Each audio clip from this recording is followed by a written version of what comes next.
عشق الصحراء. كرة القدم في الجزائر. كرة القدم في الجزائر ليست مجرد لعبة، إنها عشق يسري في عروق كل جزائري، شغفاً يجمع بين الجميع. في كل زاوية من زوايا البلاد تجد الناس يتحدثون عن المباريات، يتبادلون التحليلات، ويعيشون اللحظات بكل تفاصيلها.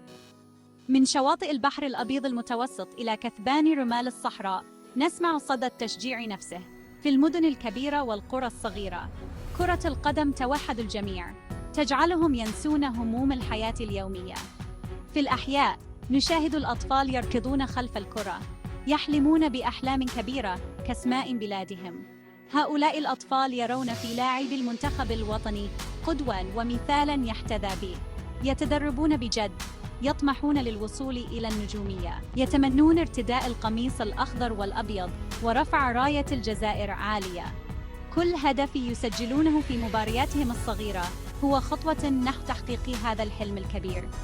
كرة القدم في الجزائر هي نبض الحياة، هي فرحة تغمر الشوارع، هي فخر كل جزائري. عندما يفوز المنتخب الوطني، تتحول الشوارع إلى مهرجان كبير، حيث يخرج الجميع للاحتفال، يرقصون ويغنون، يعبرون عن حبهم لوطنهم. كرة القدم ليست مجرد رياضة، بل هي جزء من الهوية الوطنية، تعكس روح التضامن والوحدة بين الجزائريين. في كل مباراة نرى الأمل، الفرح، والفخر في عيون المشجعين. كرة القدم في الجزائر هي قصة عشق لا تنتهي، قصة تكتبها الأجيال جيلاً بعد جيل. مولد نجم. تأسيس المنتخب الجزائري في عام 1962، وفي خضم الأحداث التاريخية التي شهدتها الجزائر، ولد المنتخب الجزائري لكرة القدم. تأسس المنتخب الجزائري لكرة القدم عام 1968 تزامناً مع استقلال الجزائر. كان هذا التأسيس بمثابة بداية جديدة للبلاد، حيث كان الفريق يمثل رمزاً للأمل والوحدة الوطنية. حمل الفريق على عاتقه آمال شعب تواق للحرية. لم يكن مجرد فريق كرة قدم، بل كان تجسيداً لروح النضال والكفاح من أجل الاستقلال. منذ بدايته، أظهر المنتخب الجزائري روحاً قتالية عالية، حيث كان اللاعبون يتدربون بجدية وإصرار. كانوا يعلمون أن كل مباراة هي فرصة لإثبات جدارتهم وتمثيل بلادهم بأفضل صورة. واجه المنتخب الفرنسي في أول مباراة دولية له. كانت هذه المباراة تحدياً كبيراً للفريق الجزائري، حيث كان يواجه فريقاً ذو خبرة كبيرة في الساحة الدولية. وخسر المباراة، ولكنه كسب احترام العالم. كانت تلك هي البداية، بداية مسيرة مليئة بالتحديات والإنجازات. لم يكن الفوز هو الهدف الوحيد، بل كان الهدف هو بناء فريق قوي يمثل الجزائر بفخر. مسيرة حافلة بالإنجازات والتحديات كانت بانتظار الخضر. على مر السنوات، حقق المنتخب الجزائري العديد من الانتصارات والبطولات، وأصبح رمزاً للفخر الوطني.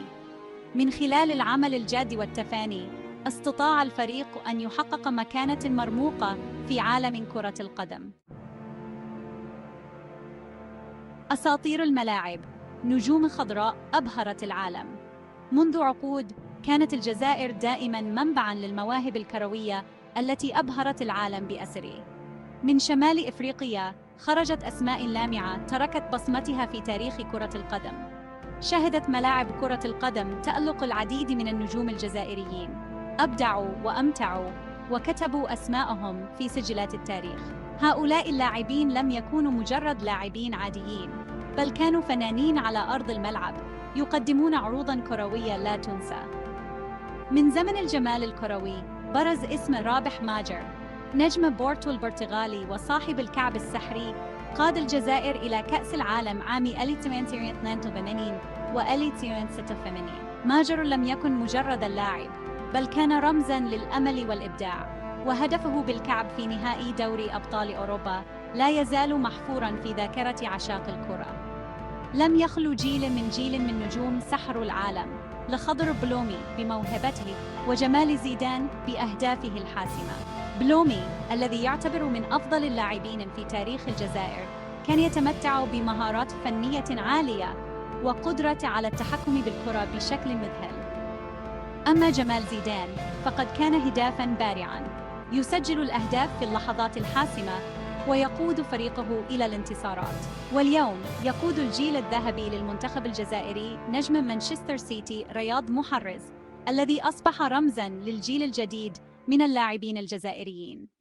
محرز بمهاراته الفائقة وسرعته الكبيرة استطاع أن يحقق نجاحات كبيرة مع ناديه ومنتخب بلاده، ويعتبر من أفضل اللاعبين في العالم، معه أسماء لامعة كإسلام سليماني وسفيان فغولي. سليماني المهاجم القوي الذي يتميز بقدرته على تسجيل الأهداف من مختلف الزوايا، وفيغولي اللاعب المبدع الذي يجيد اللعب في عدة مراكز ويقدم أداء رائعاً في كل مباراة. هؤلاء النجوم هم جزء من فريق جزائري قوي يسعى دائماً لتحقيق الانتصارات ورفع راية الجزائر في المحافل الدولية. رحلة محفوفة بالتحديات، طريق طويل نحو المجد. لم تكن مسيرة المنتخب الجزائري سهلة، واجه الفريق العديد من التحديات، عقبات سياسية، ظروف اقتصادية صعبة، ونقص في الملاعب والتجهيزات الرياضية. لكن عزيمة وإصرار أبناء الجزائر كانت أقوى. تغلب المنتخب الجزائري على كل الظروف الصعبة بفضل إصرار لاعبيه ودعم جماهيره. واصل الخضر مسيرتهم نحو المجد.